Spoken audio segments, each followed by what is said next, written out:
The webinar is started.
Welcome members.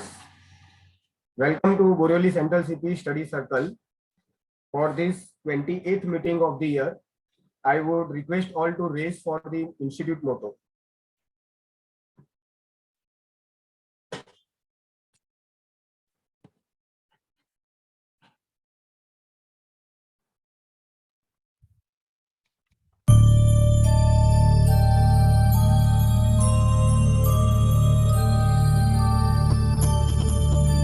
येष सुप्तेषु जागृति येष सुप्तेषु जागृति कामं कामं कामं कामंशो पुरुषो निर्मिमाणः तदेव शुक्रं तद्ब्रह्मा तदेवामृतमुच्यते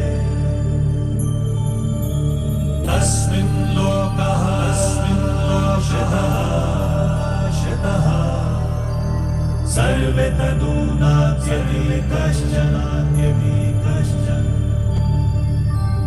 एतद्वैता एतद्वैता एतद्वैता एतद्वैता एतद्वैता एतद्वैता.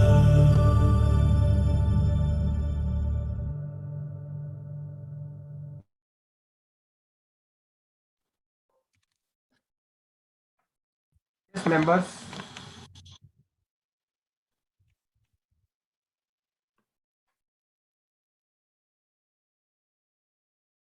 Today we have with us CA Mehul Thakkar. He is very found in Excel and is a perfect match for today's session, Excel automation of CA Office. He will take us through Power Query and various things, which is very much useful and will reduce our time for taking the work forward in our office. So with this, I would request our past convener, CA Lalit Panchal, to briefly introduce him. Over to you, Lalit. Thank you, Ashish Bhai. Good evening, everyone. CA Mehul Thakkar, he is also CISA certified ethical hacker, Microsoft Office specialist. He is a CA with passion for technology. He lives by the phrase, automate your work, elevate your life. With an experience of training more than 10,000 professionals on analytics and BI, he has been enhancing reporting and analytics processes in various MNCs with over 200 plus automation projects using tools like Python, AI, Java, APIs, web technologies, Excel, Power BI. He has worked on various forensic audit assignments with MNCs, CA firms, ED, SEBI, CBI, cybercrime on cases with cumulative value of 25,000 crores plus. When he is not working on projects, he is busy deeply reading product documentation and trying new technologies. With this very brief introduction, we welcome C. Mehul Thakkar, and as a part of our tradition, memento of appreciation. Sir, kindly accept that.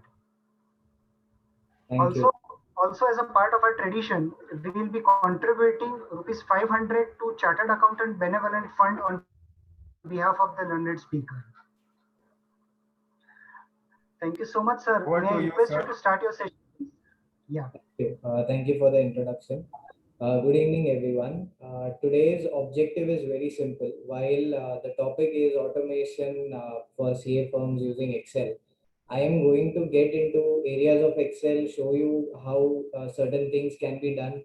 The overall idea is not to come here and teach you 2-3 features and go away, and then yet another session will happen for you. Again, you will learn probably those features, and then again go away. Same loop keeps on repeating. My thought process, and when we discussed these topics with the team, the idea was to open your mind to the possibilities which are within Excel, within the entire MS Office, not just limited to Excel, and overall what you can automate. So your thought process needs to be widened, and that is exactly why I am here today. I will be taking you through certain features of Excel, but more so, I'll be showing you a lot of things that we have done and are possible, so that you can really know that 1 minute, Mehul bhai. Excel, like you're using Word. 1 minute. Actually, your voice is echoing suddenly. Okay. Can others also verify? Yes, are you facing the same? I think my end I can hear him properly. Yeah, okay. Yeah, even from my side, I am able Okay. to hear properly. Okay, one of cases, I guess. Yeah. So with that, let me share my screen and continue. Okay, echoing for everybody.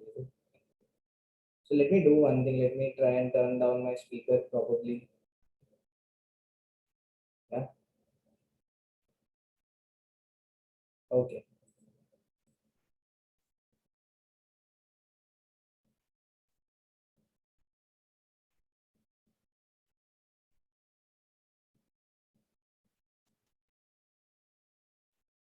Yeah, so Excel.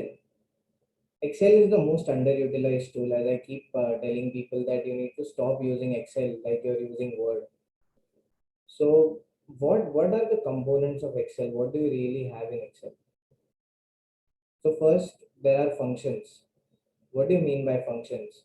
So you have things like VLOOKUP, HLOOKUP, you have if function. Of lately, they have added things like XLOOKUP, let, lambda. So there are 460 functions in Excel. Now 460 might seem a small number, or for some it may seem to be a very huge number. Don't worry about it. There are roughly 60 to 70 odd functions that you will use. I will be sharing through the end of the session. I will be emailing certain functions list and what all things you should learn in Excel with the CPE team, and they may forward it to you. So of course, then there are features like pivot tables. All of us have to live with pivot tables. If you don't know pivot tables, it's a very big problem. We face a lot of issues. Okay, I guess a lot of them are facing echo issues. There are so many messages coming for the same. Okay. If you can do something about it.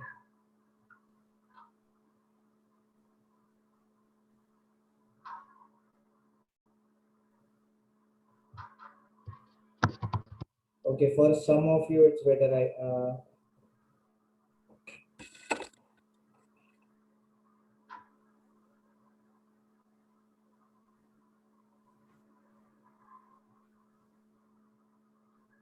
Kind of there is a mixed review, so I can't really figure out whether it's for everyone or for some.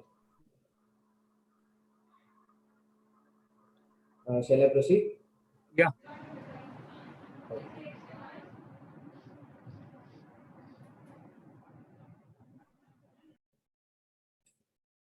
Okay, so then there are features like pivot tables, conditional formatting that we use. Of course, there are too many features, text to columns, then there is a whole lot of data validation functions.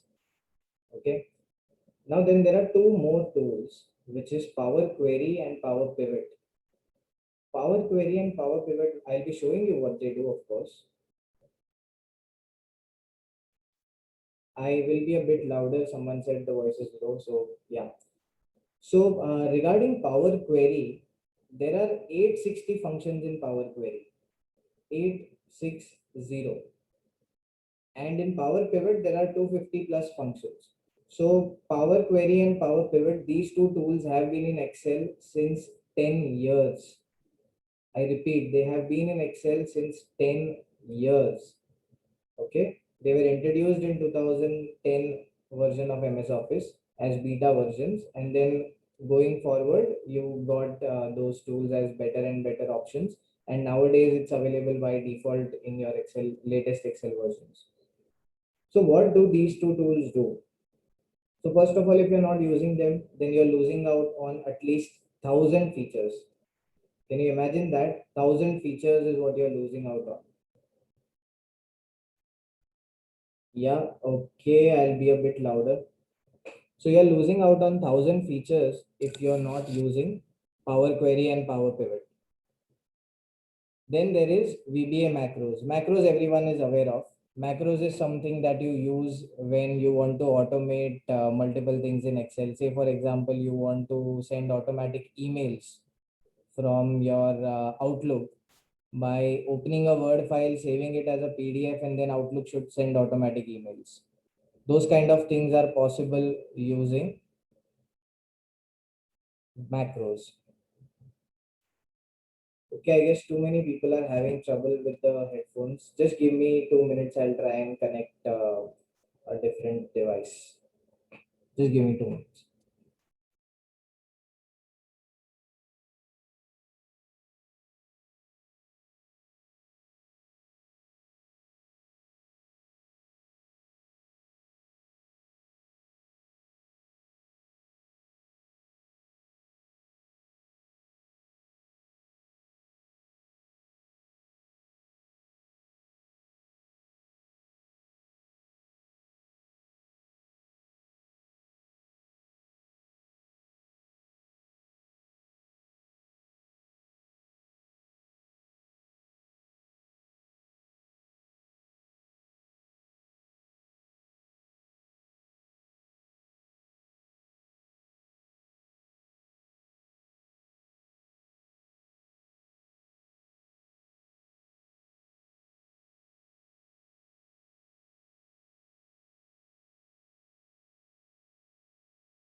Members, please bear with us. Speaker is joining from another device because most of you are facing the problem of sound, as his voice was echoing a bit. So members, please bear with us. The speaker is joining from another device.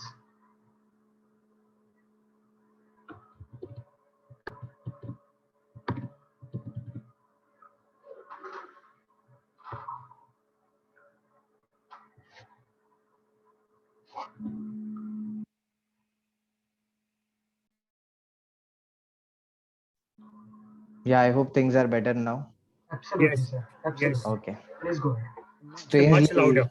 yeah, strangely, it was a studio mic. I don't know Okay. what went wrong. Okay. Yeah. Anyhow, Yes, sir. let me quickly jump back. Sorry for the trouble, everyone.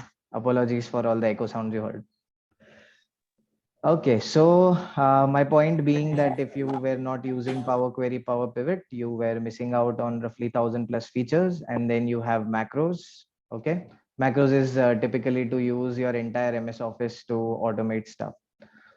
Moving on, what is Power Query? So it would be fun to find out how many of you have used Power Query so far. I know some of you do, but a quick raise of hands might help. How many of you have used Power Query before? I can just see the raising your hands count, and okay, 4. Okay, cool. So what is Power Query? Okay, let me put it this way. Power Query is a tool using which you can literally do anything with your data, and I mean it. You can clean your data, you can combine hundreds of files. The max we have gone so far in a project is combining 800 files using Power Query. It's a crazy tool. Okay, you combine data, you can append data, you can clean it up, you can do VLOOKUPs. One of those examples is something that I'll show. So you have a master data, you have a transaction data. You don't want to do VLOOKUP for each and every column. Then Power Query can literally allow you to match using a common column and get all the data from the other table to one side. Then you can perform a lot of calculations, of course. And the best part is all of these things can be done by simply configuring the tool using the mouse. You don't need to know any coding language. You just interact with your data. Okay. And the query is written. Let me show you some examples.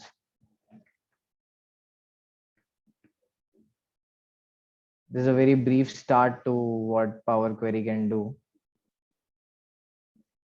So you can all see this data set that I have. Okay. This data set is some category, some manufacturer, standard data set, month. Various categories are placed one below the other. Now, when someone sends me a data like this, I cannot make pivot out of this. Imagine me trying to select this and creating a pivot table. It's not going to work. See? Because there are blank columns in between, first of all. So even if you attempt to do something with this data, it's not going to help much. Also, suppose I make a pivot out of just this much. So you see, the problem is I can select the category, I can select the manufacturer, but when I try and select some months here, I have to drag and drop each month separately. That's a problem. That is not something that can really work. So I need to first clean this data set. But now if I do this once and someone else adds a category to this data set, again, I'll have to end up doing the whole activity. That's not what people want, right? People want to be able to do something once and then record it. And so that they can keep doing the same thing again and again multiple times. So let me close this file. We'll not change anything here. On this new blank file, I'm going to go ahead and go to data tab. First thing, whether to know you have Power Query or not is very simply you check the get data button. Some of you might have a button called new query, and it might be somewhere here near that refresh all button. So either get data button or new query. So I'll click here. I have so many sources that I can connect to. Imagine this, you can connect it to the PDF. There are many clients who don't give us data in Excel files, right? So for those who give PDFs, we connect using this feature. So from a workbook, I'm going to select an Excel workbook. Let me just go to that path. I'm importing the file. So now it will quickly do a load and check how many sheets are available, what data can be extracted. So as of now, only one sheet is available here. I'll maximize this.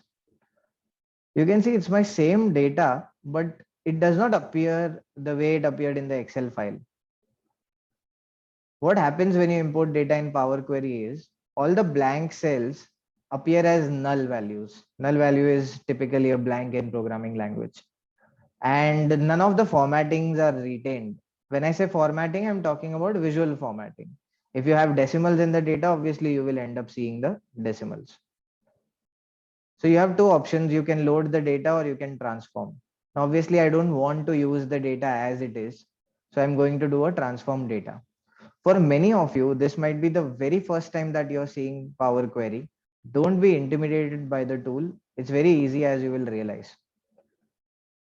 Since I'm going to show you more than one example, don't worry about it. I've clicked on transform data and a whole new window has opened up. What is this window about?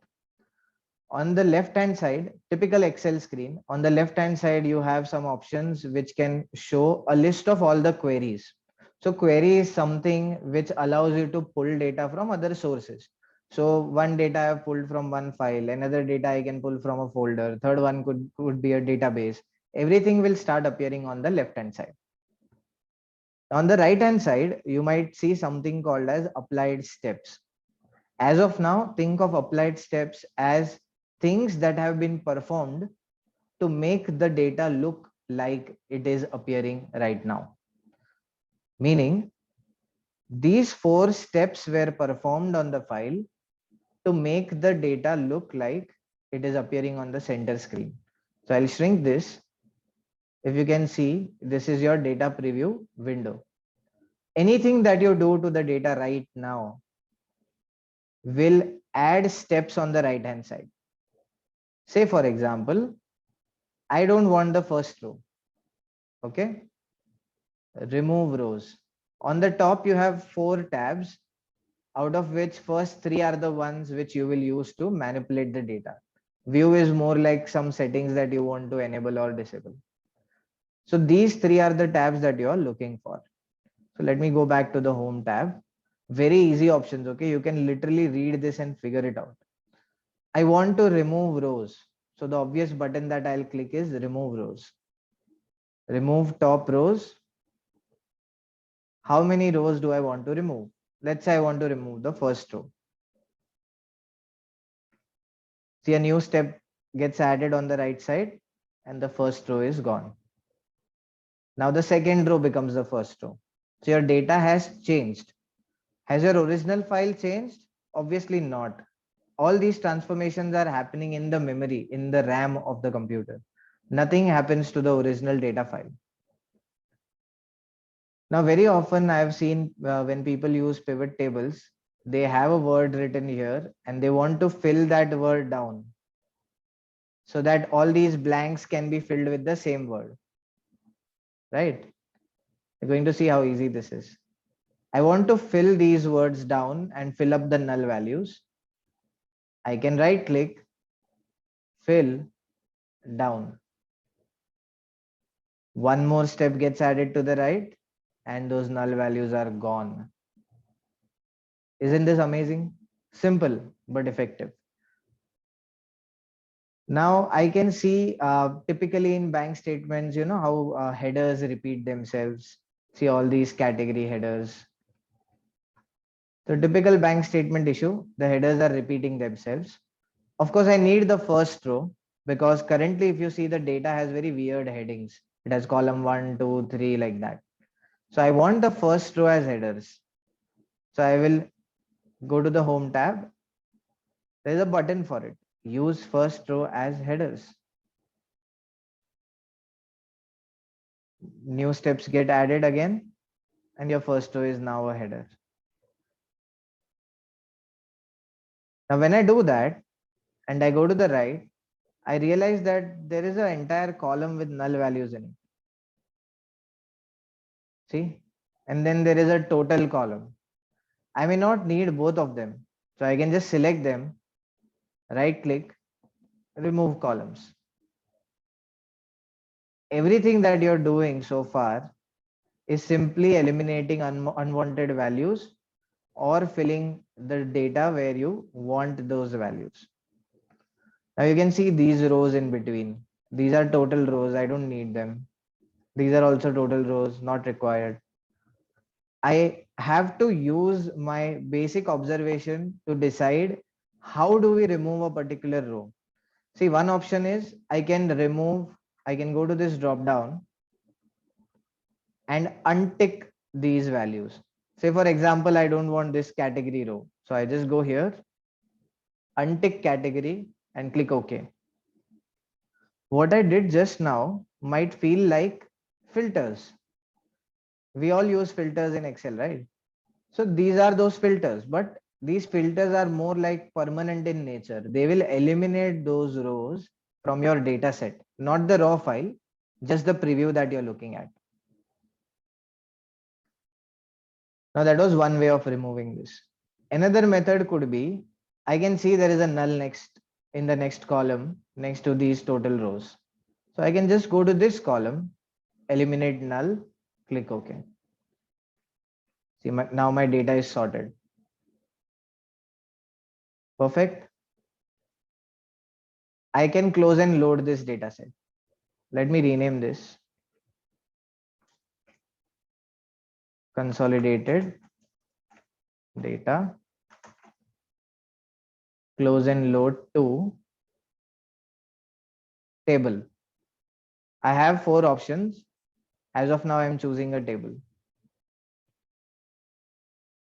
So you can notice how a query gets created to the right hand side and the table is actually cleaned and loaded. Good so far? Simple stuff? Yes. Yeah.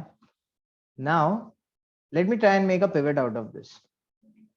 Again, we'll see the age old issue. I have a column here. I can put another here. Now I have 12 fields for 12 months. So again, I have to keep dragging like this. Does not make sense, right? So I'll get rid of this pivot. I want to alter this table, but altering the table makes no sense because table is the result of this query on the right. So I will just edit this query. I'm going to double click on it. This opens the query editor again. And now I'm thinking to myself that I have category, I have manufacturer. Maybe I just need 2 more columns. One column should be called month. Another column should have the values. Say for example, Mix and Abbas. These 2 values, if you look at them, they have 12 values against it. So what I'm asking for is these 2 values should repeat themselves 12 times so that each row can represent 1 month. Now, typically you might be aware of something called as transpose, but this is not transpose. Let me show transpose to you. Suppose I transpose this table. See, transpose would mean the columns are now rows. So you have 12 rows for these 12 values. And then those 2 things which were columns have now become rows. So I want to transpose, but everything other than these 2. So I have selected these 2 columns. Normally how you select your Excel columns, you click on one column heading, you hold the control button, you click on another one. You right click, unpivot other columns. That's the feature we are looking for. Unpivot other columns. Just look at those month columns, what happens to them. The combination that I was talking about, Mix and Abbas, they have repeated 12 times as you can notice. And now my data set is pretty much pivot friendly. So I am just double clicking on the headings and renaming it. I can even go to this button small drop down here and select the format this column is in. If I have decimals, I should have gone for decimals. This step I would generally prefer doing at the very beginning of the data set. Close and load. See, the table changed. Now I can make a pivot on this.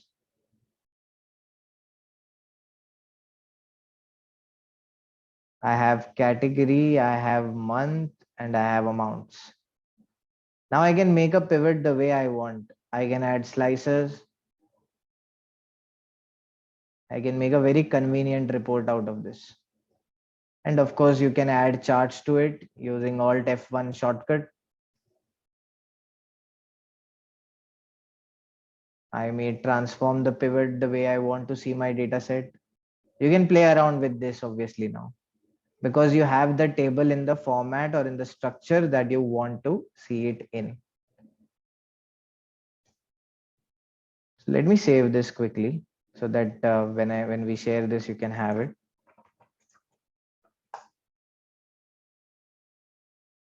Now here's the thing, we had this raw data. I'm going to close this file and open the raw data. I generally don't open the raw data and the Power Query files together because they are connected. It might lead to a crash. Smaller files will not generally crash, but you don't want to take that chance. You see, I have some grand total here. Okay, I am going to take this category, just copy it here, keeping this structure entirely the same. I'll change this to Excel so that you can kind of notice when the change happens. So I should get a new category, right? I'll save this.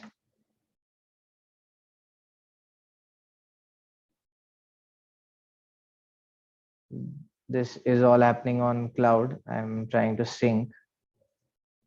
See, there is already a violation. So that other Excel file got stuck in the backend.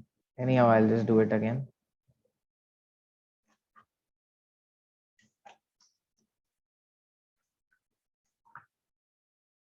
While I'm doing this, very often there are certain things that I notice in many CA forms. With no offense, you're generally using 32-bit of Excel. Now, what do you mean by 32-bit first of all? So think of it this way. You have bought an amazing computer. Okay. It's like a Ferrari, but then the engine that you're using is a Nanos engine. Now imagine a Ferrari car with a Nanos engine. Not the best scenario, right?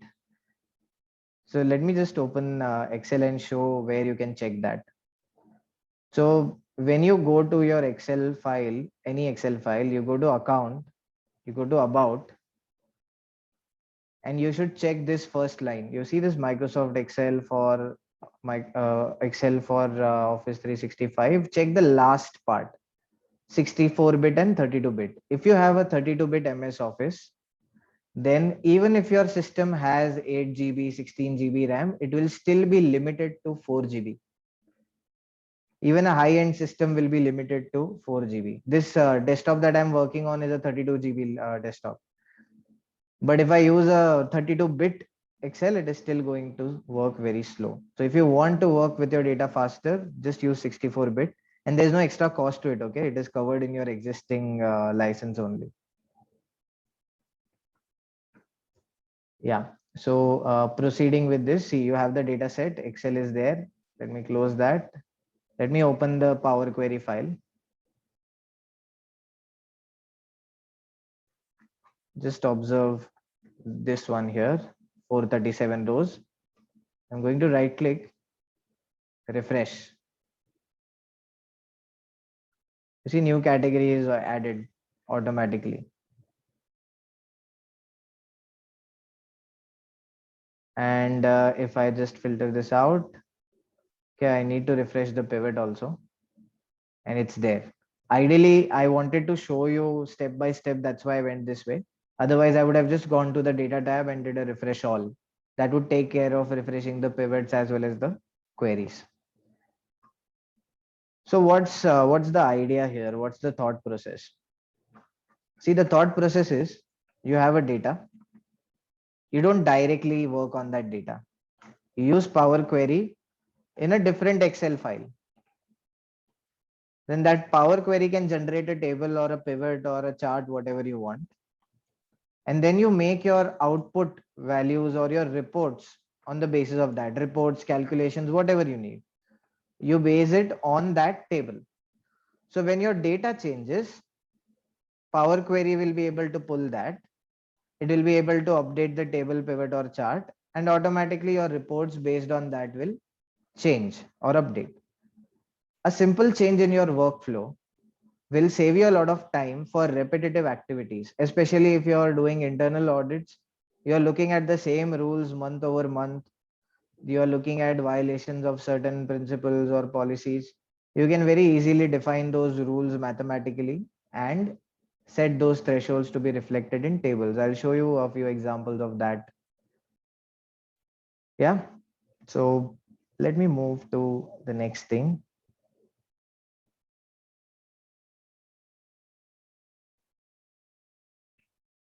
There is this concept of VLOOKUP that people use, where you have a common column and you're trying to match two tables. So I've created a very simple data set because I can do this on 100 rows. I can do this on 10,000 rows, and we have done Power Query on 30 crore rows. It works. Okay. So I'm going to show you a very smaller data set to drill the concept mainly. What I want to do is there is this data set where in my books, I have these 5 columns. In the portal of GST, probably I get these 5 columns. Of course, there are tax specific columns, but I'm trying to keep the example simpler. What you want to do is you want to match these two tables, but there is no single column that you can use to match it. First, you may try a combination of all the columns. Then you may try a combination of 4 columns and so on. So for that, typically what people will do, they will create a combination column using this concatenate. They will do that on both the sides and then try to use a VLOOKUP or something like that. But we don't need to do that. Let me close this file. Let's use queries. I will come to the questions in a bit, Harshit. I will take those questions. To briefly answer, yes, it is possible. So I'm again going back to pulling data from an Excel file.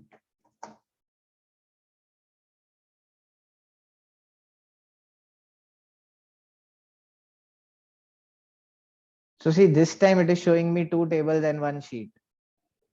Suppose I have just 1 sheet here. I select 1 sheet, then the 2 tables which were next to each other, no, they are appearing together. I of course don't want that. I want those tables to be imported separately. So I select multiple items here and transform.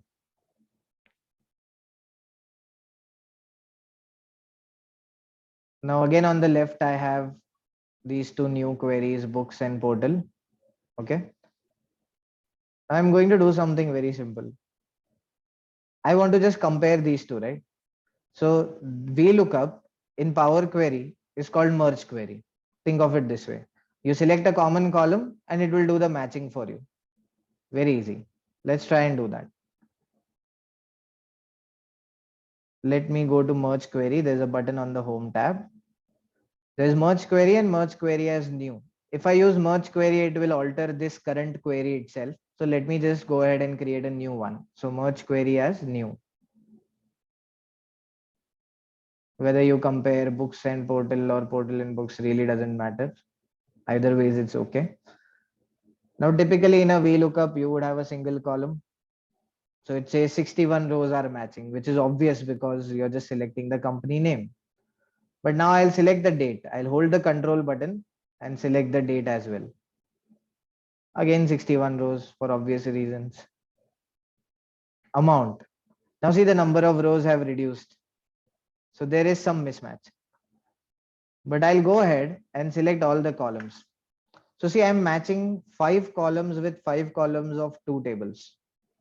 That is what you're going to get. So now having done that, these first few columns are from the books table, and this one is from the portal table, as you can evidently see from the header.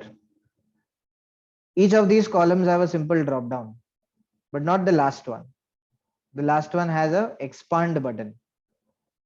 Let me expand this just to show you what happens. See, it has plotted the entire data set against each row. Yeah. And you can see null values. Null values is something where there is no match. At least I can say that all the 5 columns that we were trying to match has not matched here. Yeah, simple, straightforward stuff. Now I may want to generate some reports out of this. So let me call it as matching books and portal. Now I have a query which kind of tries to match the books and the portal. What I want to do is try and find reports out of this. I want to create some more reports. Let me try that. Right click, reference. So I'm referring to this table, and here let me say not matched. I'm just changing the name to not matched. And I can go to any one of these columns and I'll just select null.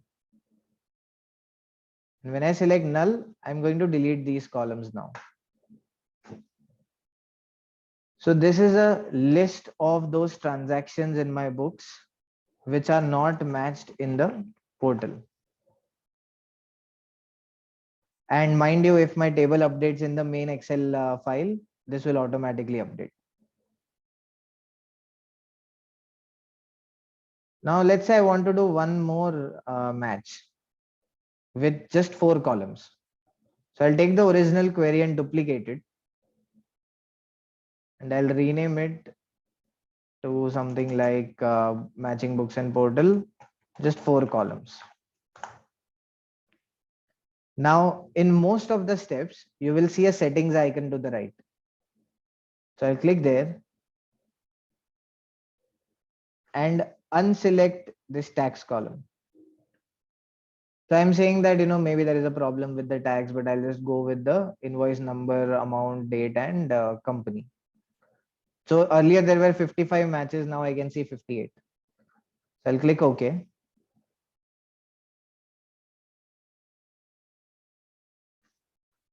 Now there are still 3 matches which have not worked for me. Okay. But this time, instead of expanding all the columns, because tax was the only exceptional or new column that I picked, everything else has to match, obviously, right? So I am going to the expanded column settings and removing these 4 and just keeping the tax from the portal. So I feel that there is a problem with these 2 tax columns, which is why when I selected all the 5 columns, they did not match. So I'll select portal tax and this tax. I want to add a new column which subtracts these 2 and gives me the difference. So I've just selected these 2, simple, control and click. And now I can go to standard and subtract. It has created a column for me where I am able to see the result directly. I don't want null values because that is already taken care of. I don't want the 0 values. These are those 3 rows.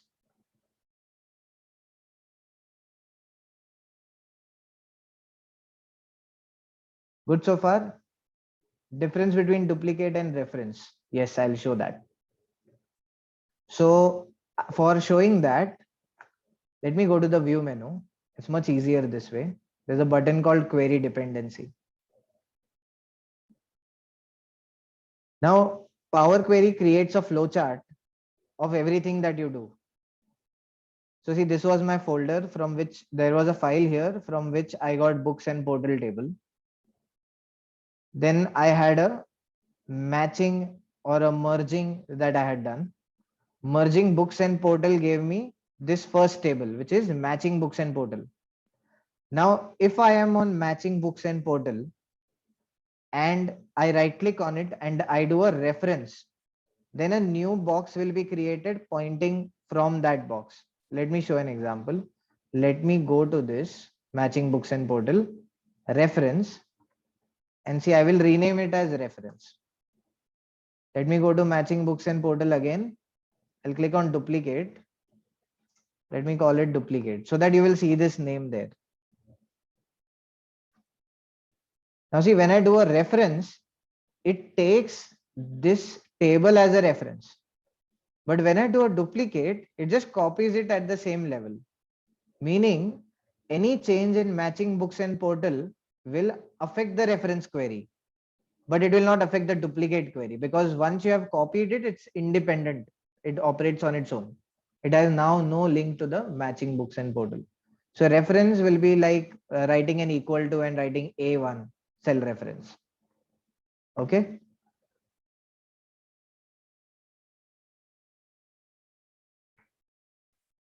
Yeah, hope that helped. Going further, I've just taken two columns like this. I can go on reducing one column and I can get my results. I'll do a close and load to table.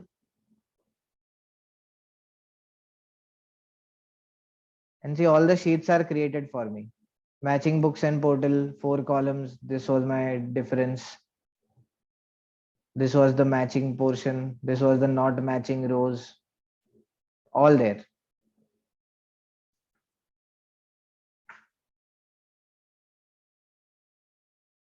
Yeah. How do we update the original Excel file and please show a PDF? Okay. How do we update the original Excel file? So typically, there are various ways that we use. One is you can replace this file entirely. As long as there are these two tables in it with these names, you are absolutely sorted. Every table has a name here, no? So if these names remain fine, you're good to go. And another way of updating would be to append the data below this. Or if your system gives you a new file, just replace the original file and you're good to go. So just for fun, let me change this number to 2232 because I had purposely created this mismatch here. Okay, 2232. So I've done that and I forgot that I have the main file open. Let's hope it does not crash. When you're working on a shared environment, you should be careful of that. Yep, there's a sharing violation. Not have done that. But you get the idea. Any change that you do, you hit a refresh and you're sorted. And the best part about all this is you have not written a single line of code so far, okay? Everything is generated on its own. Just for your curiosity, if you want to see how the code looks like, see the matching that we did with just 5 columns rather, not 4. All the 5 columns is a simple 2-line code. Just 2 lines. It is taking the books. It is taking the portal. These columns are common. Obviously, these columns are common, and it is taking the portal table as well. And it is expanding the table for you. Done. And you have not written the code. You have just clicked. Let me close this.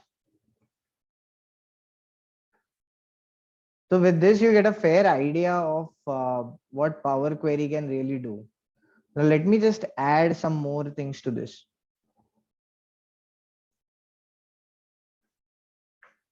Why go to Power Query or Power BI at all? Let me open a raw data file for you. Excel versions recently have some new features which can allow you to analyze data. So suppose I show you this data set. Let's say you are in an audit scenario. You have product IDs, date, units, revenue, country, product information, category, segment, manufacturer, all these columns. You want to decide where to begin. What do I start looking at? How do I find anomalies in this data? This data is roughly 1000 rows. So instead of trying to make various pivots and thinking about what to do, you can go to a button called analyze data. This is very crucial. Okay, pay attention. अच्छा, okay, I just saw a request कि हिंदी में बात करो. I'll do that. अच्छा, आपके पास ये table है. आपको सोचना नहीं है कि एनालिसिस कहाँ से शुरू करें. एक्सेल आपके लिए सोच सकता है एआई यूज करके. ये टेबल है, सिलेक्ट कर लिया इसको, कंट्रोल ए,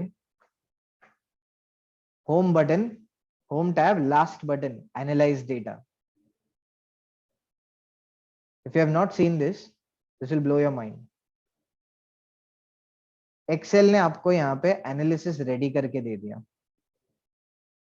ये एग्जांपल देखते हैं. Insert pivot chart. अगर आपको इसमें से कोई रिपोर्ट अच्छा लगे, इंसर्ट पिवट चार्ट पे क्लिक कर लो, रिपोर्ट यहाँ पे आ गया. अब ये रिपोर्ट क्या हाईलाइट कर रहा है कि तुम्हारा जो भी रेवेन्यू है across this entire data set, उसमें ये 3 पीक पॉइंट्स है. डेट के साथ दे दिया उसने कि तुम्हारे डेटा में ये आउटलायर्स है, पहले वहां से शुरू करो. इतना रिपोर्ट्स तो ऑब्वियसली ठीक नहीं है, और देख सकते हैं. There is a button show all 11 results. सारे मैन्युफैक्चरर में से इसका रेवेन्यू सबसे ज्यादा है. फिर अर्बन कैटेगरी का नंबर ऑफ यूनिट सबसे ज्यादा है. तो मेरा ऑडिट का पूरा इन्वेंट्री का फोकस अर्बन वाले अकाउंट्स में जाएगा. मॉडरेशन सेगमेंट का रेवेन्यू ज्यादा है, तो मैं वहां पे फोकस कर सकता हूं. अब मुझे कुछ और चाहिए. ये रिपोर्ट मुझे नहीं सही लगा, तो मुझे चाहिए manufacturer, sorry, total revenue by manufacturer.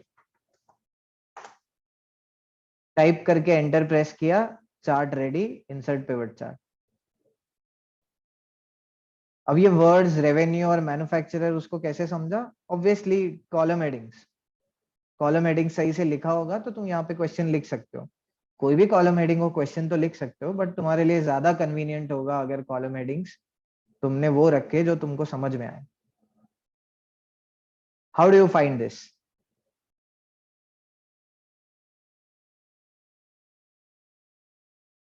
Come on, you can respond to chat. Respond in chat.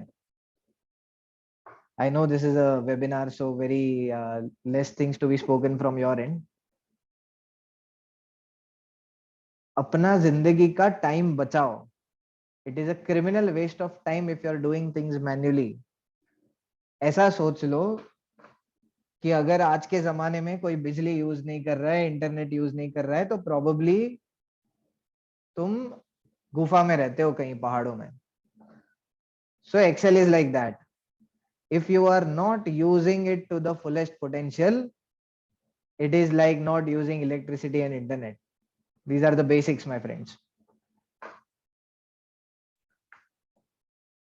So let me save and close this. Go back to your presentation. And all this is possible using AI. In fact, let me show you something fun. Since I am already on PowerPoint, let me add a new slide.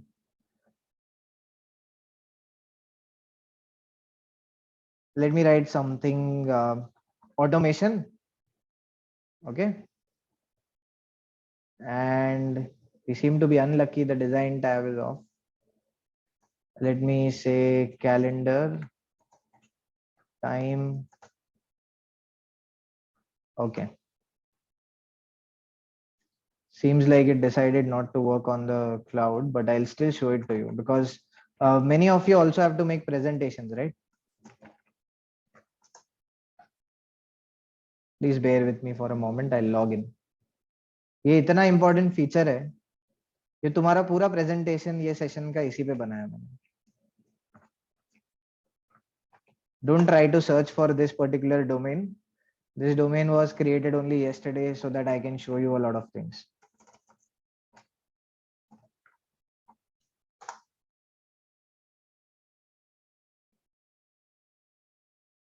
So dedicated to showing you certain things, I ended up buying Microsoft Office separate 3 users just for a day.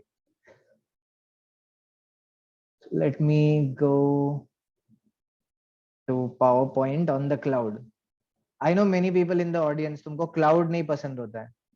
Many people don't like using cloud because security issues, this, that. Not using cloud is also like not using electricity.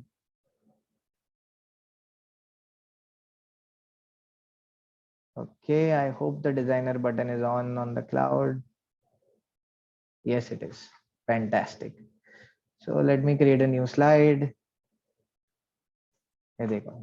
Automation, time, money, process. ऐसे कुछ words लिख दिए मैंने. अब यहाँ पे एक button है, डिजाइनर. देखो इस बटन ने क्या किया, मुझे उसके रिलेटेड कुछ इमेजेस दे दिए, कीवर्ड्स दे दिए. I can design your whole presentation like this. I don't like this particular set of images. I can just click on that automation word. I'll go for this. I like this image. Then I can look for some design ideas to combine both of them. You don't have to know fancy stuff to do fancy things of lately. Yeah. How many of you like this? I'll share about my journey in a bit. Come on, in the comments.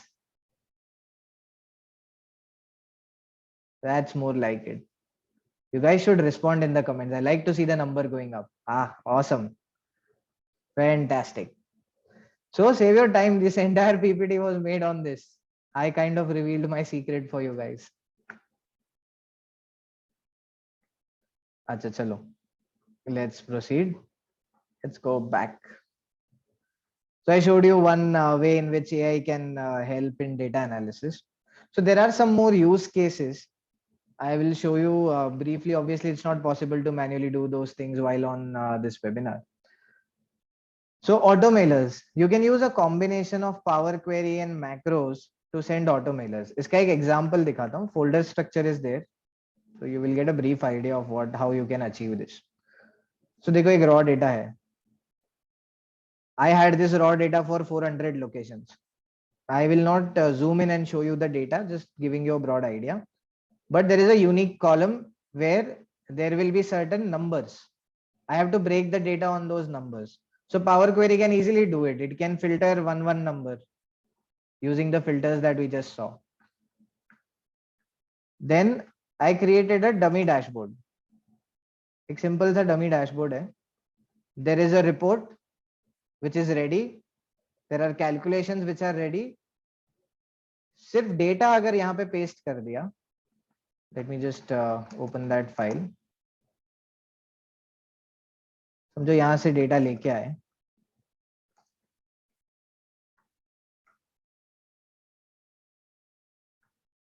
इसमें paste कर दिया.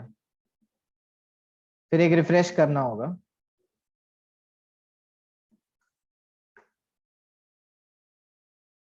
See, all these reports are updated. Easy, but I can't keep doing this manually for 400 locations, right? Not worth your time. So wrote a simple Power Query script and macros. All the user has to do is user will go to this particular folder. They will keep the path here and hit the generate dashboard button. You click on this button, these files get automatically created, all of them. If you actually are curious, let me show you the time. This was done long back, obviously, but still relevant. 7:53 and 6:38.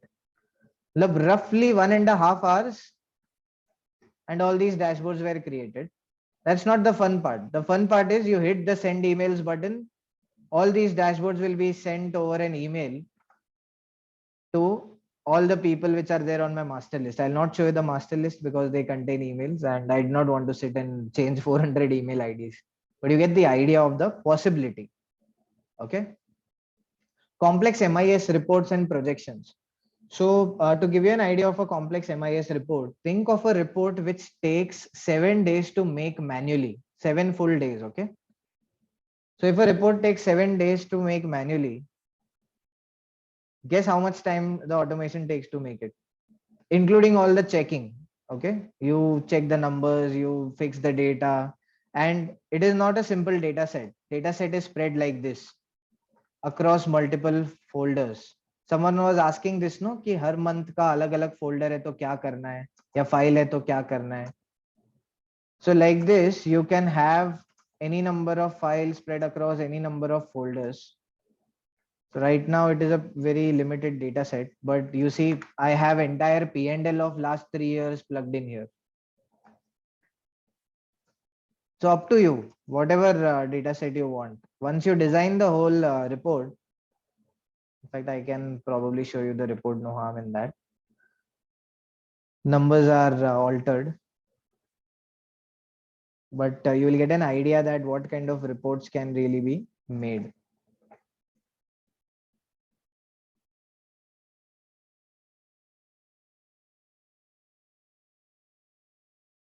So this is an entire MIS dashboard automatically created, and it will update every time I hit a refresh button. It is going to update.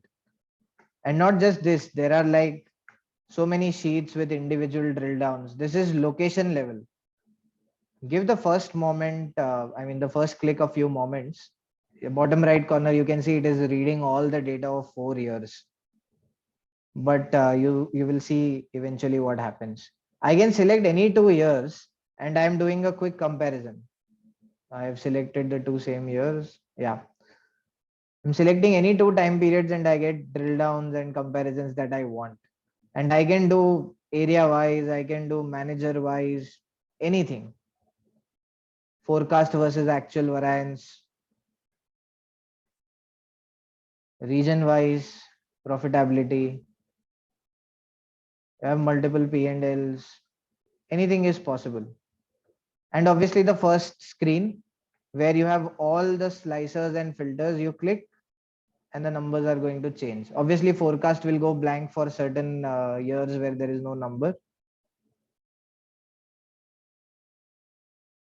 So you are free to make any kind of reports, and all these are not default charts which are available. Okay.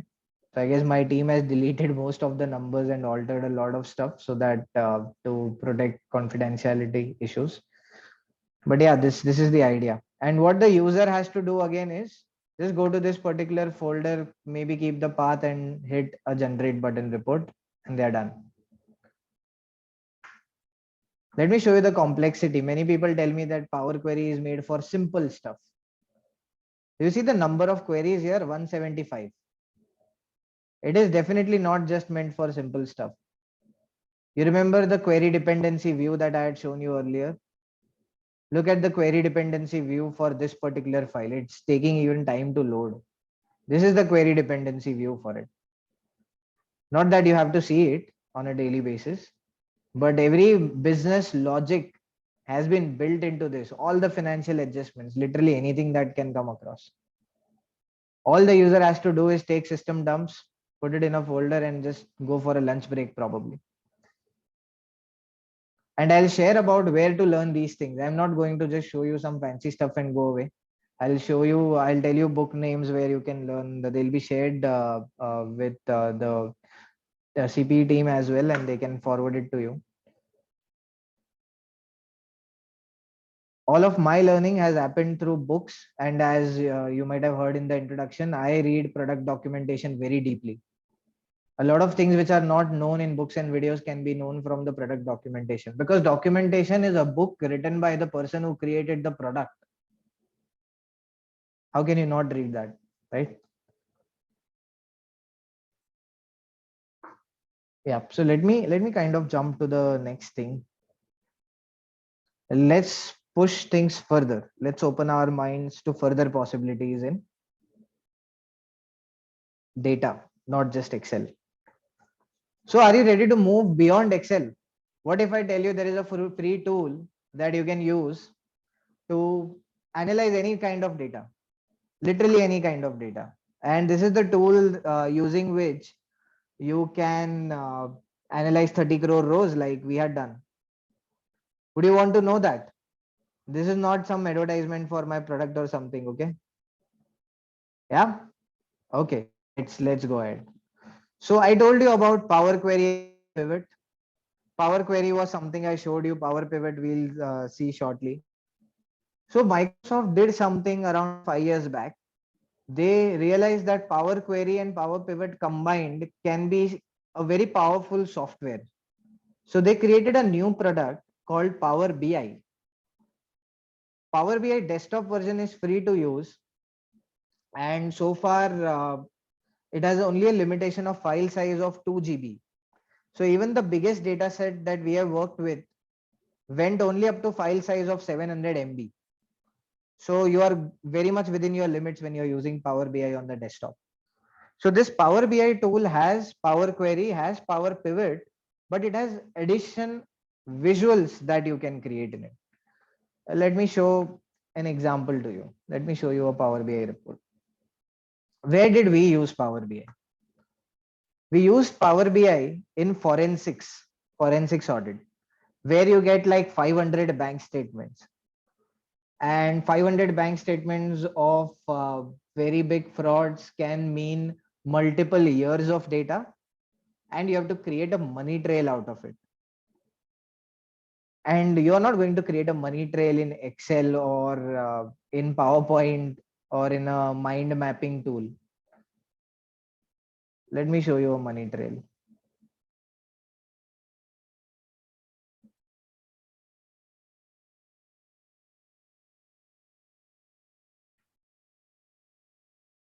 Power BI takes a bit of a time to load, so give it a moment. So while that happens, money trails are generally going to require cleaning of bank statements. So after going through certain somewhere around 3,000 odd bank statements for various cases, we have kind of created a list of all the keywords that we can upfront eliminate, and we have made some in-house tools for it. So after you eliminate all that data, you're left with inward and outward nomenclatures that you can group very easily. So yeah, here's Power BI. I have taken the liberty to take certain names away from these files. So please bear with me on that. All you will see is the money flow. So I now have a money trail of roughly 7-8 banks spanning across 6 odd years. And I can click on any bank and see the money trail. I also had an organization wide money trail, but unfortunately I cannot show that to you. This case is still under judiciary, so I would not risk that. So you see this, and this is not a complicated visual. Okay, I will just show you. There is a from account, to account, and money amount column, from account, to account, and done. You have such amazing visuals. Why would I be spending hours and hours of my life doing this manually? And this is interactive. Like even the departments can use this. These are all cash deposits, 819 crores. So of course, when I click on location, you will see some specific details. So I'll skip out of it. Yeah, get the idea. How is Power BI like Excel? So let me show that briefly. You remember the get data button that you saw in Excel? It's literally the same here. The only thing is you have more features here. Instead of being less than Excel, Power BI is more than Excel. All these are your data sources. You can directly connect to SAP, you can connect to Salesforce, you can connect to Microsoft Navision or Dynamics CRM. You can connect to any kind of data set, and they keep adding more and more data sets. As you can see from the word beta towards the end of this, they keep adding data sets, and Power BI gets updated every month.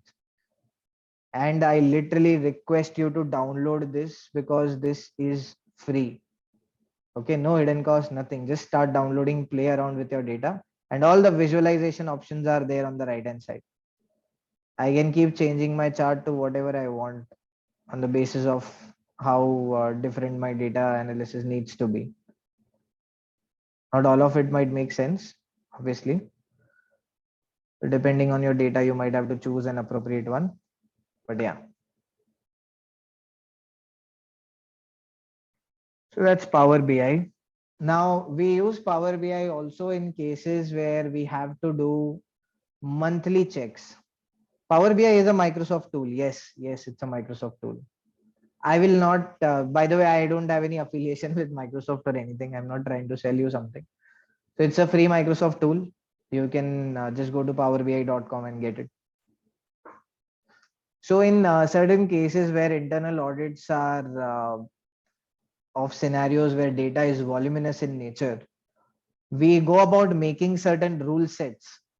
We want to check if certain rules are honored or not by the transactions, typical transaction monitoring.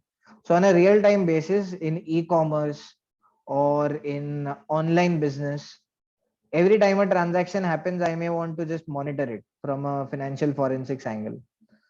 So what we do is, by the way, in Power BI, you can also use R and Python language. Now imagine how powerful that makes it. For those who don't know, R and Python would be the languages you would use if you were to do data analysis, deep data analysis using AI and complicated algorithms. So I can select any time range here. I can select any combination, any location. So if I don't select, obviously entire data will appear. We have a rule summary. I can see on one screen which rules are violated. They appear in red, very mild formatting. And then I may choose to go to one specific rule. So I can see rule 1213 is being violated. So I can directly go to that rule and I can check, okay, what was violated? What happened here? What location, what month, what region?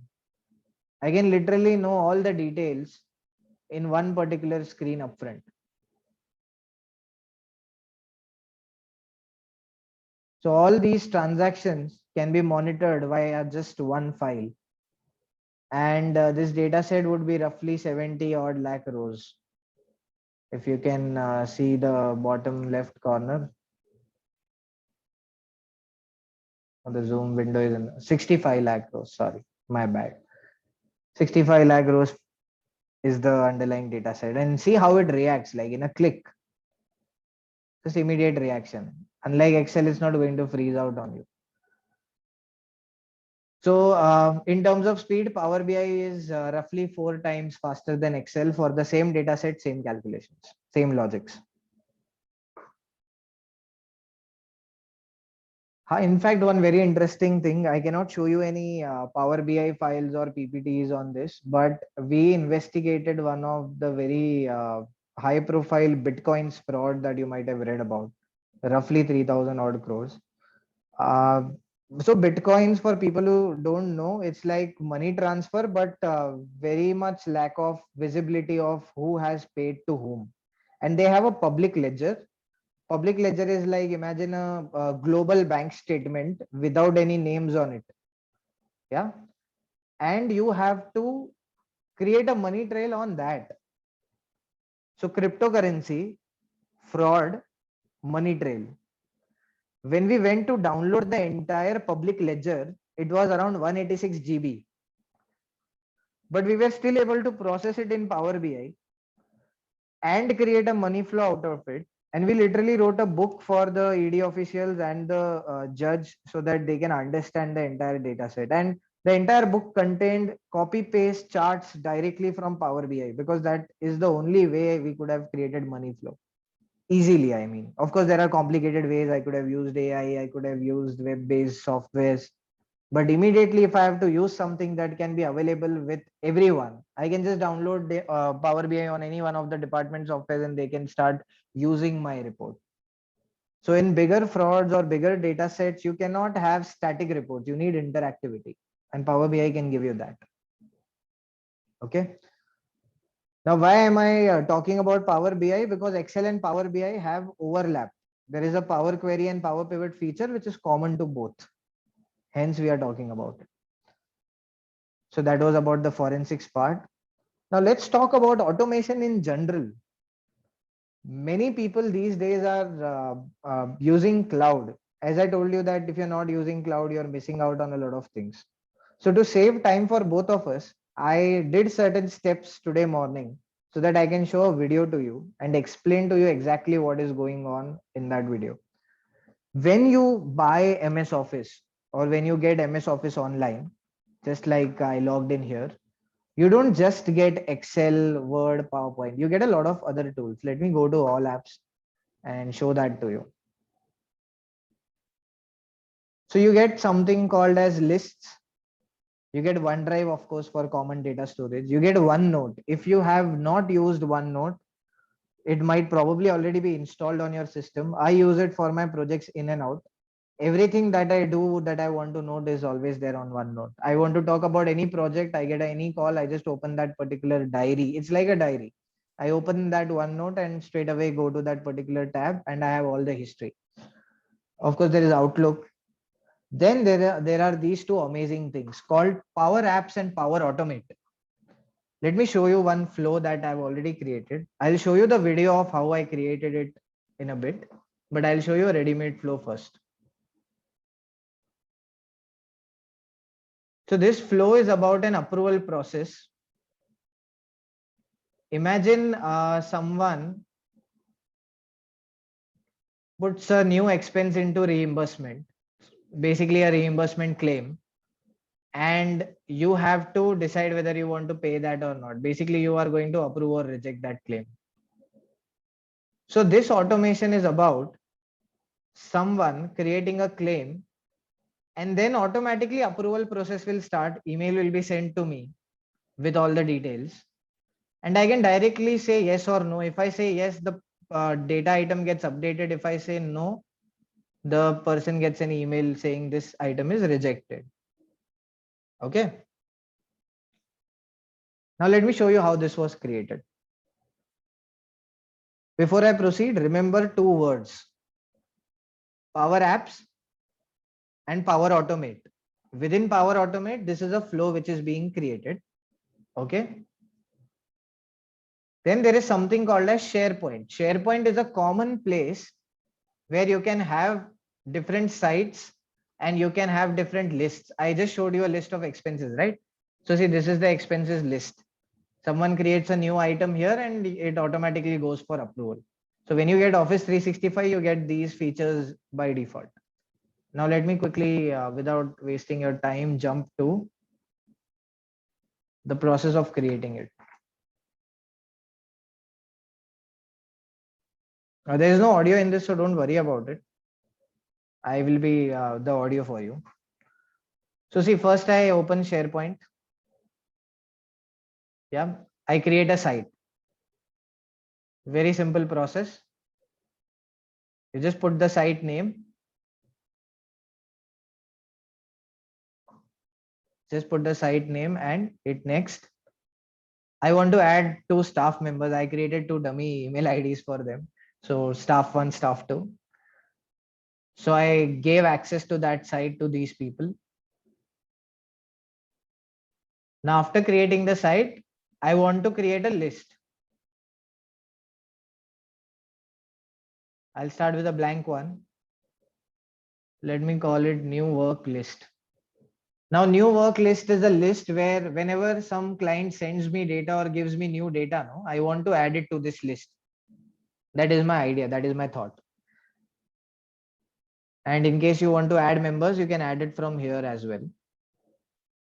But I've already done that, so I'll just close it. So I have this new list and I can add columns to it. So let's say typically when you get new data, you want to know what client it was and what nature of work it is. When is the deadline for delivering this work? So I'm creating those columns. Nature of work is a text column and I would save it. Then add another column. And this time I would want to put the deadline. So it would be of the data type date. I'll change the format to an Indian format or something that we can at least read. Then I want to probably assign it to a person. So assign to person save. And that's it. My list is ready. Now I want to do something with this list. Okay, whenever I have a list created, I want to set a reminder that deadline के 2 दिन पहले मुझे alert आना चाहिए. So automate, create alert, and because deadline is a date column, I could directly select that. So I'll just hit continue. It will ask me how many days in advance should I be notified. So I'm saying 2 days in advance, create, and done. Automatically a flow will be created to send me a reminder 2 days before the deadline. How simple is that?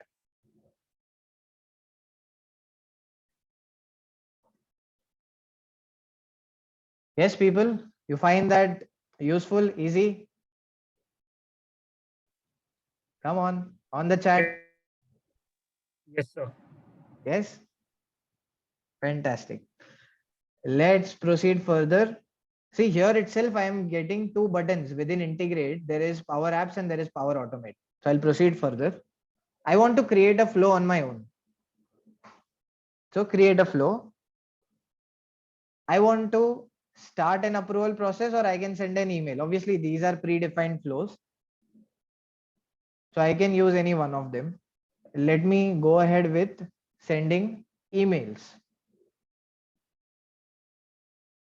To send a customized email when a new list item is added. See, sometimes it happens, no? Someone has taken certain files from the client, but तुमको बताया नहीं. If they don't tell you, you don't know the data is lying somewhere in the corner of a room plus a hard disk somewhere, and nobody knows that the data is already here. But this will notify you every time someone does an entry here. It notifies you. These steps are by default. I've literally done nothing here, but just to show you, these are the details. It's just showing me the name, who added it, and it will just give me a message in the body of the email, and that's it. I save it. Literally nothing to be done.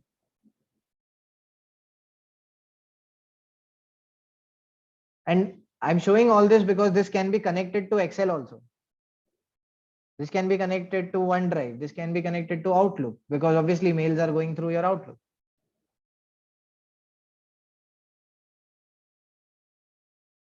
So for a moment, I kind of lost my site there. So I had to search it and get that site back. Yeah.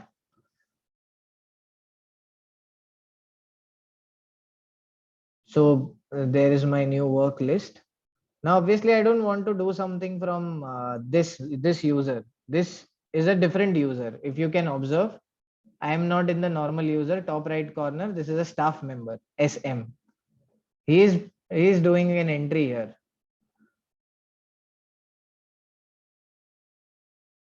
So when I'm in Edge, it is the staff member. When I'm in Chrome, it is my profile, the admin.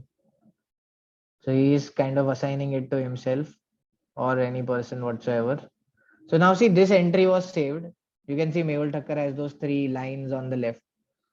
Now here in my login, top right corner, you can check empty is my login, Mehul Thakkar.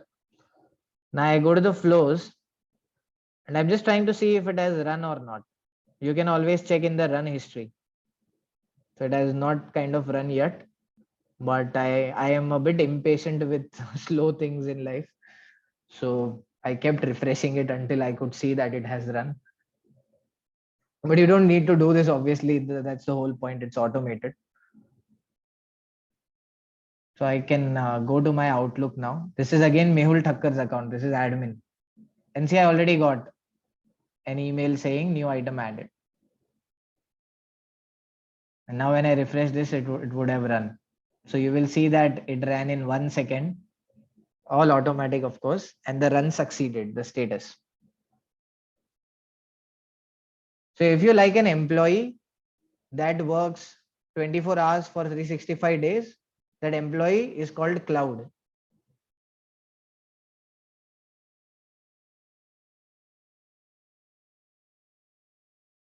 Going back, creating a new site, new list rather, sorry. This time I want to go for a bit complex flow where you get approvals. So expenses list. Again, the same idea. I'm just going to add columns here and rename this particular column. So while columns are being added, how many of you found this useful? Yes, Priyanka, I'll tell you how to learn these tools. Don't worry. The answer is very simple. I'm just adding columns. Don't worry. You are not going to miss anything. Come on, people. Do you like this?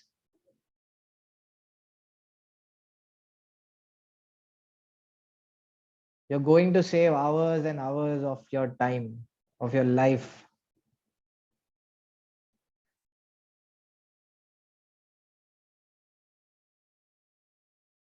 Yes, Monish, you have consolidated analytics as well. It's called insights. You can even know how much time they had spent on their systems. Okay, now coming to the flow part, the columns have been added. I go to Power Automate.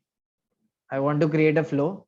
This time I want to start an approval system when a new item is added to the list. So I select an existing flow.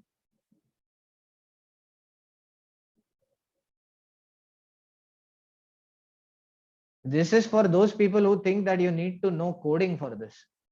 You don't need to know coding. It will help if you know it, but these tools are pretty much something that you can configure and use. So see, all this complicated flow has been just set. I just need to put an assign to field where I select my name because I want to be the person who should get these. And if you have your organization structure built into Microsoft, it can even automatically find the manager of the person adding the entry and send an email to that manager. You don't even have to define the person.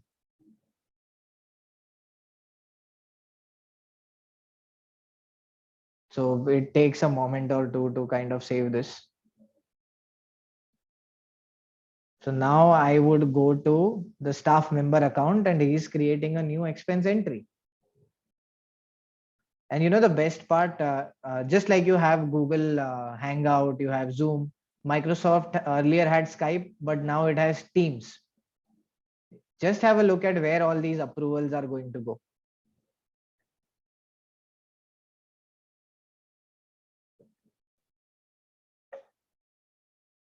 I can also have attachments, by the way, which can automatically save to OneDrive. And it can be your expenses folder for the year. So see, I am on Mehul Thakkar. I have opened Teams. Anything that these people are doing on that particular expense list is going to be shown to me directly on the Teams approval tab. So I'm kind of opening the web version of Teams here. See, I got a message saying you have got an email for approval, got a request for approval. So see, there is this approval here, one staff member one. So I get the name. I can add any details if I need, obviously, and I can approve it straight away from here and go back to doing my work. The status changed to approved. Yeah. And let's go to the expenses list. I have not added any approval column here yet. I'm going to add that and show it to you now. So see, I have added a column for approval where I simply make it a yes no column. Nothing fancy. A simple yes no column.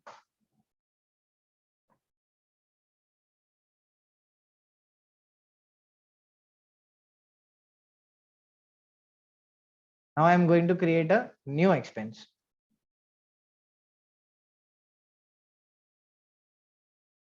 Sorry, a new item in the flow. See, now this is being manually added. What I did not like about this original flow was you have no way to check whether a particular item has been already approved or not. I cannot see it on that list at least. So I add a new action. And I'm saying that I want an item to be updated if there is an approval. So see, this is the part where the other user gets an email, pretty standard stuff. But now here, I want to add an action saying, go and update that item and say that this particular thing has been approved. So update item, I had a list of my site. So I went and copied a particular URL. So this is my site URL, office work. So I just copy and paste it here. Then it will automatically start showing me all the list. So expense list. And the moment I select expense list, it is showing me all the columns. See title, client, amount, created by, claims, approved. And on the right hand side, there is a small box where you can select a particular field. So I'm just going to select the item ID, that update this particular item ID with that particular title and just change the approved status to yes. So if I approve in Teams, this flow will go to SharePoint list and update that particular row, and also send an email to the person who wanted the approval. So now let me make this person create another entry. So see new entry.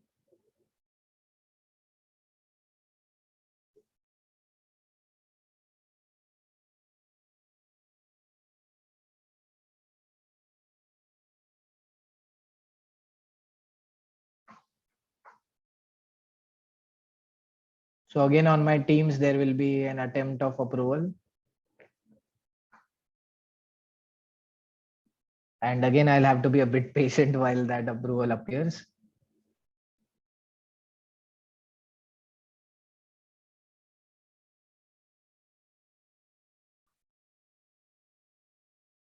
Okay, hold on. Let me just pause there for a moment. You see, I am having a conveyance new entry here, approved. There is no tick mark. There will be a very faint tick mark which will appear very soon. Under approved, it's blank. Let me proceed. Let me take my impatient self to the approvals tab.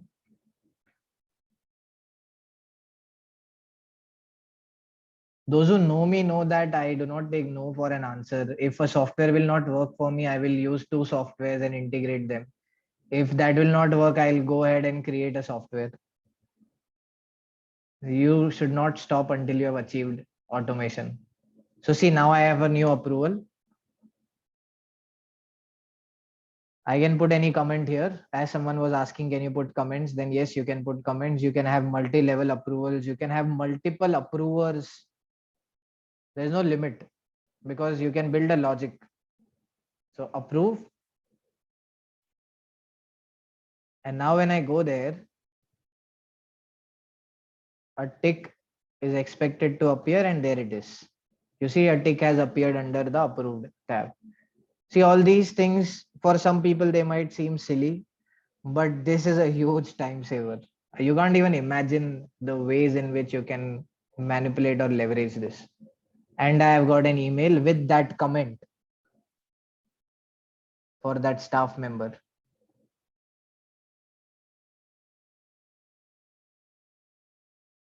And I've literally not written a single line of code except for that one configuration.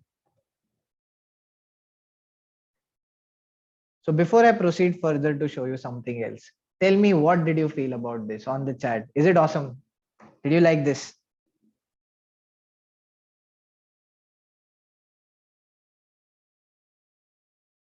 See, the problem is we are still stuck at Excel. We are not using Excel to the fullest potential, but we have to move ahead of that also.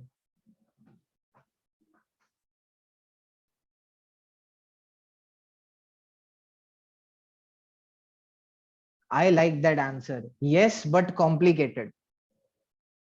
I saw an answer saying yes, but complicated. So I'll tell you this. Very often people call me and tell me, हमको advanced Excel सीखना है. So I tell them, what you know today is basics. What you don't know is advanced. Tomorrow, when you learn something from the advanced, it will become basic. And again, what you don't know will remain advanced. So things will be complicated. Things can be new, but they are something that you can overcome. You became chartered accountants. Like, come on, what is difficult for you? Are there service providers? Yes, Priyanka, there are service providers. We are one of them. You can do, and you can just Google out, you will get a list of service providers.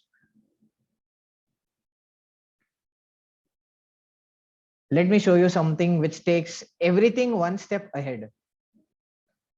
Now you saw how a user was going to this particular list and adding entries to it. I may not want to do that. I may want the user to have an app to do that.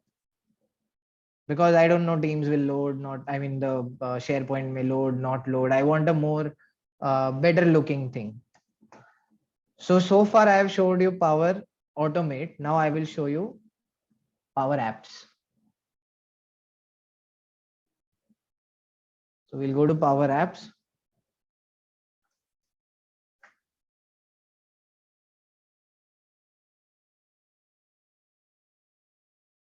This session was a mix of automation and Excel. So I wanted to push you to think beyond the normal. I hope I did the right thing. So you create an app, you give it a name, and you will see literally I'm doing nothing except filling up text boxes or answering questions that Microsoft is asking me.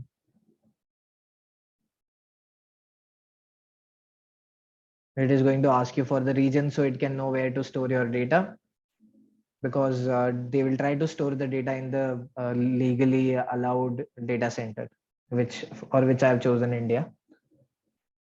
So I'll skip the loading screen, and there it is. There's your app. Now you can go around beautifying it, changing how it looks, but I'll leave that for you to figure out because these are basic formatting options. But what I am going to do, however, is share this app so that all the users can use it. So I share this app with everyone. And when I go to the staff member account, I may not see it. So I'm just specifically sharing it. New accounts, I'm yet to configure all these things. So I've shared it with that particular user, staff 1. And now when I go to that particular staff's account, so see, this is staff's account. He can see the app, and I can also add that app to his Teams.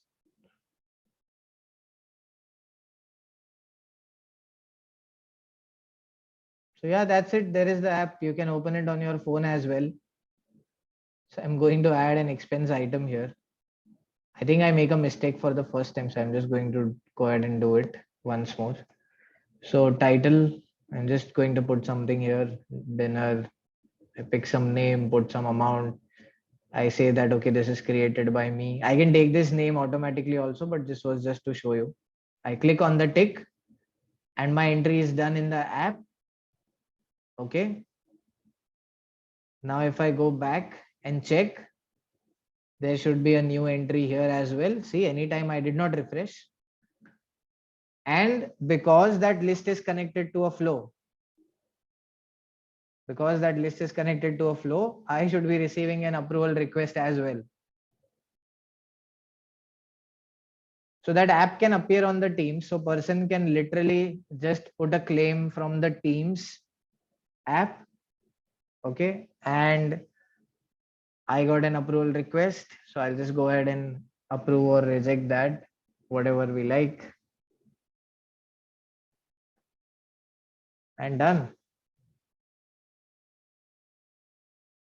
So yeah, that's how simple things can be. You've got an approval email as well. And the tick mark.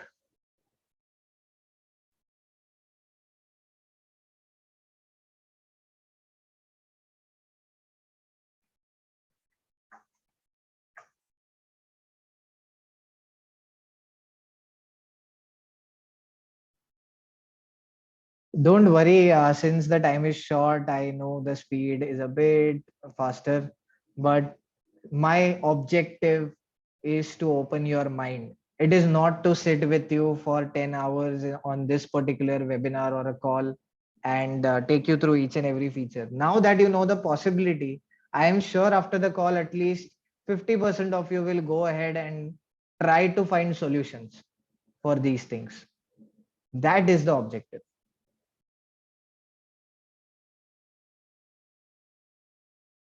So if someone is using Gmail, you have similar things in Gmail, but you do not have SharePoint.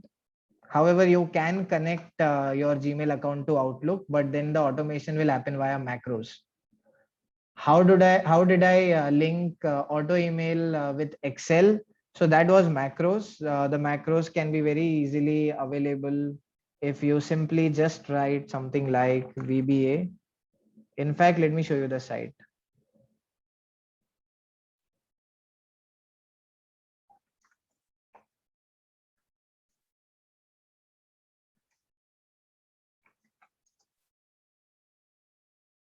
See, typically you would do something like VBA macros, okay, and search email using Outlook,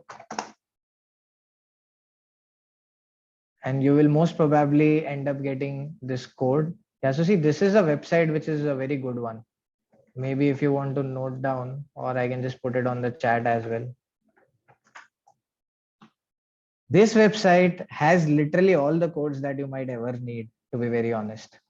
There should be a search button here. So see here, I can just go and say that mail a workbook. Mail from Excel, mail the whole workbook. So I'm just going to click on that. So he has given a whole code with different examples and all the explanations that you will need. And it will also show you how to copy paste the code. See, where do I paste the code that I find on the internet? It can't get easier than this, my friends. So Ron De Bruin is the website that you're looking for any kind of macro codes.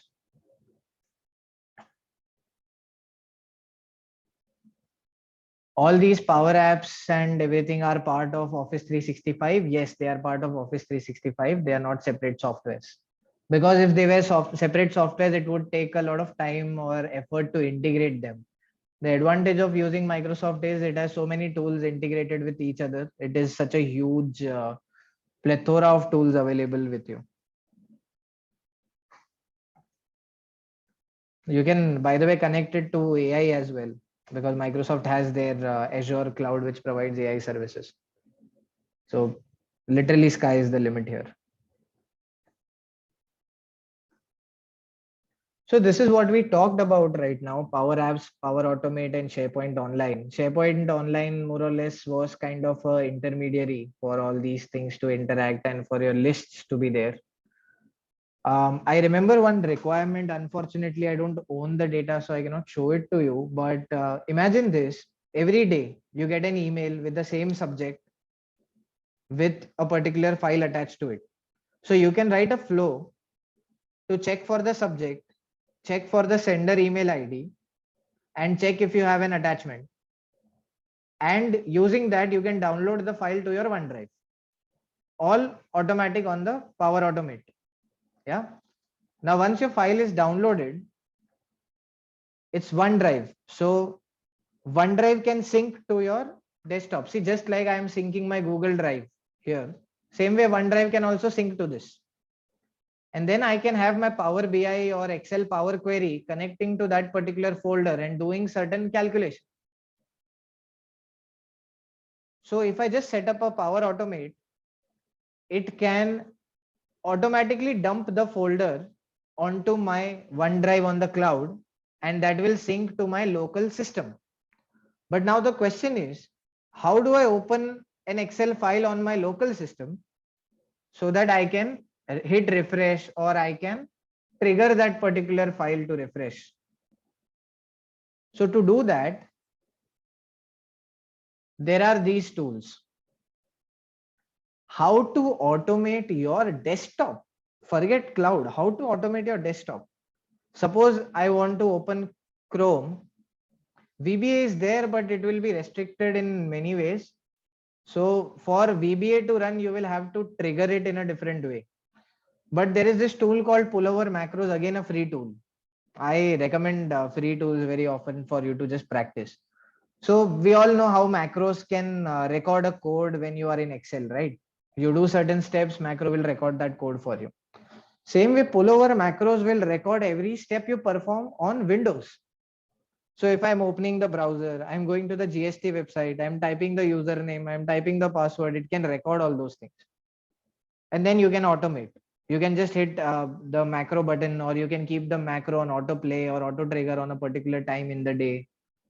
Like this, I have a desktop on my client's office where on a daily basis, 400 locations data gets downloaded by this macro going to the web browser, logging in, and manually, not manually, I mean, it goes to a drop down menu, goes through each and every region and location and downloads the data.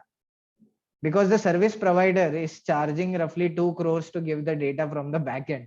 So we found a front end solution which works for free. The only cost is the desktop and the electricity. Then there is UiPath. If you guys have heard about something called as RPA, robotic process automation. So UiPath is a big name in RPA. And of course, there is Python for someone who wants to learn coding. They can always learn in Python. UiPath will be similar to the flowcharts that I showed you in Power Automate. So eventually Power Automate may become a competitor for UiPath. And then there are cloud apps. You have tons of apps which you can use to do a lot of things. Say for example, let me show you one. Let me show you one app. Yeah, I think it was called Start Infinity. I'll see if I can log in. Otherwise, I'll still show you how it works. Nope. So see, the idea of this tool is, if you're looking at some data set, I will, yeah.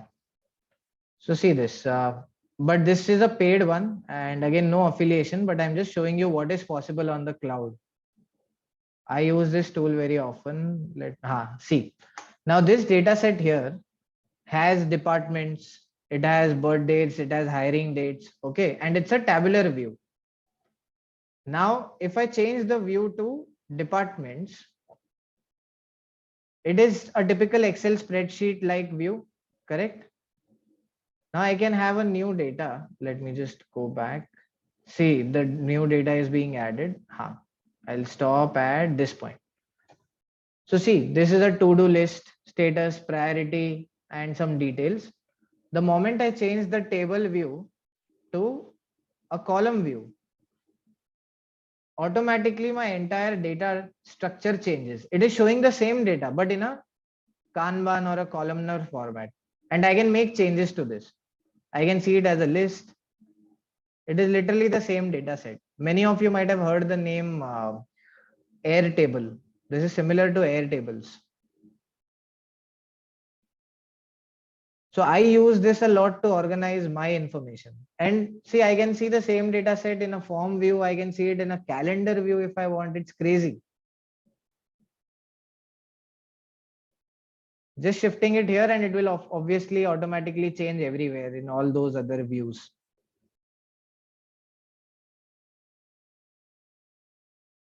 And there are comments and chats and all those activities.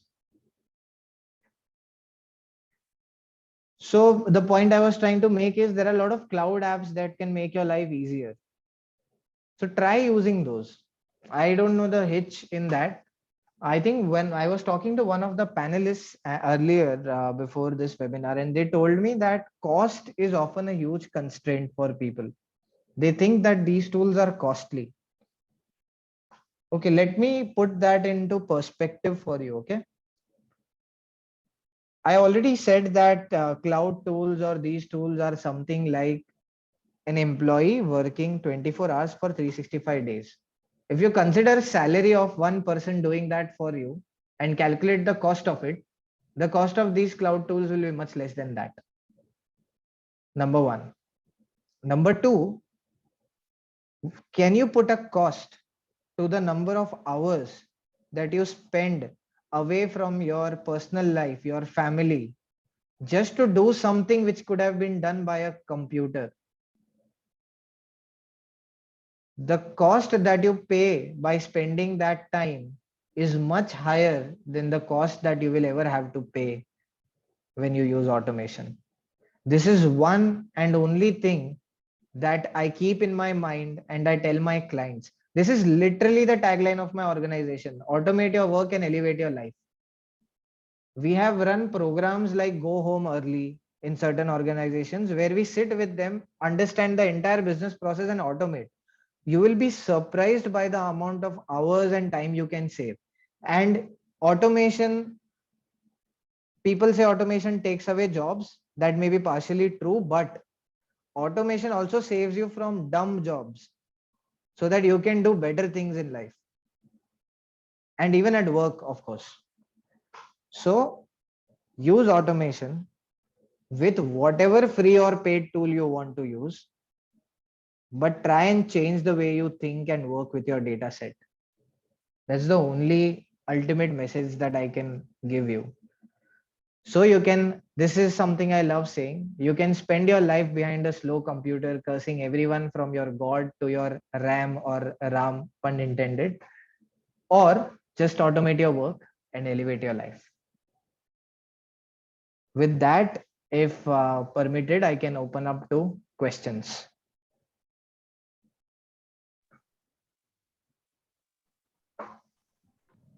Yes, members, if you have any questions, kindly start posting on Q&A section.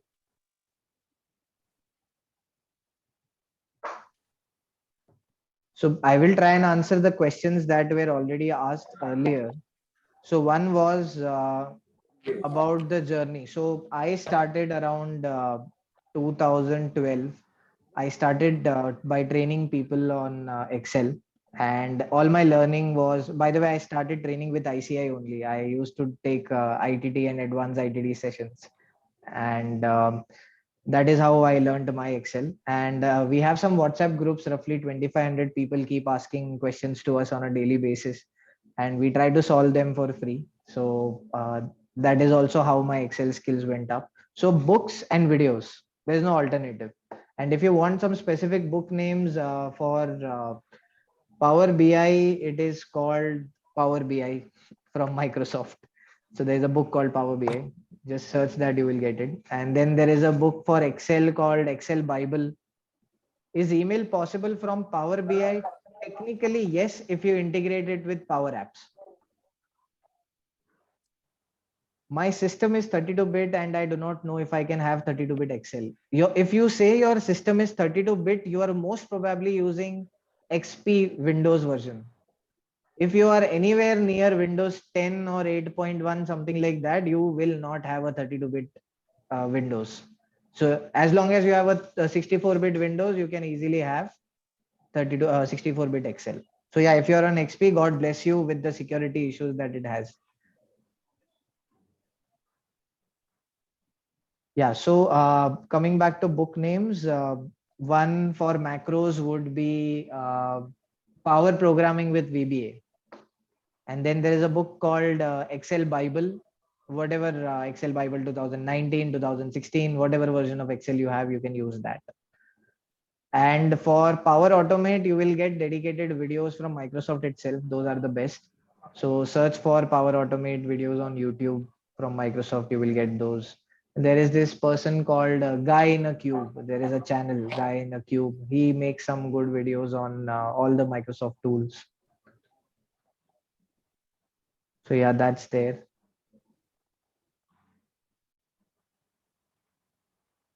Then I think are answered now. yeah. How can we train ourselves and our team to utilize these features for our office? So how can we train ourselves? Sorry, you are saying something, your voice is cracking, Yashashji. While giving the lecture also, you are answering the questions online. Yeah, I tried doing that. So how can you train yourselves? Okay, so take an oath that every week for at least 3 hours, you will give time to knowing these tools. Because those are the 3 hours that you will save as 30 hours in future. So if you can give that commitment, whatever works for you, 3 hours, 2 hours, whatever it is, but give a dedicated commitment to learning these tools for yourself first. Because you will be the one probably getting it implemented. Your team may just be using the front end. So the team doesn't need to know how Power Automate works, as long as they are getting approval screens and they can click the approval button. But here's a thought for CA firms. Many chartered accountants ask me that, if we buy the software, who will implement? Why are articles for? They are some of the most important people in your organization. And I'm not saying this as a joke. You give them the tools, you give them a target, they will gather heaven and earth and implement that tool for you, because they will be one of the most adapted to technology. It is your job to give the tool, step aside and watch the show. Literally, this is what I will advise you. You empower them and see what they create with those tools. It will be worth it. That was the superb part, last line. You empower them. Yeah, friends, I have started downloading Power BI along with this. We are working on Power Query and Cloud since 2019, but this was the superb thing, Power Apps and all those which have been taken by Mehul Bhai. A very good session, and the various apps offered by one of the biggest competitor of the Google, that is Microsoft. We should learn these apps because this only will help us in future for saving our time for syncing the files here and there. With this, I would request past convener CA Vipul Shah to give a vote of thanks. Thank you, Yashish Bhai. All members will agree that CA Mehul Bhai has explained features, functions of Power Query, Power BI, Power Apps, Power Automation, SharePoint Online, and also given demo presentations, which will be of great help to all of us in our audit practice. And as he was constantly mentioning, KK, we have to be with this all automation, we have to save time so that we can spend it with our family members. His presentation will definitely open our mind in performing audit using tools like AI, Excel, Power BI, and he has also given case study like Bitcoin's money trial. With this, I, on behalf of all members of BCSE, present a well-deserved vote of thanks to our young speaker, CA Mehul Bhai Thakkar. Thank you, sir. Thank you everyone for having me here. It was a pleasure. And glad to see the number did not drop much.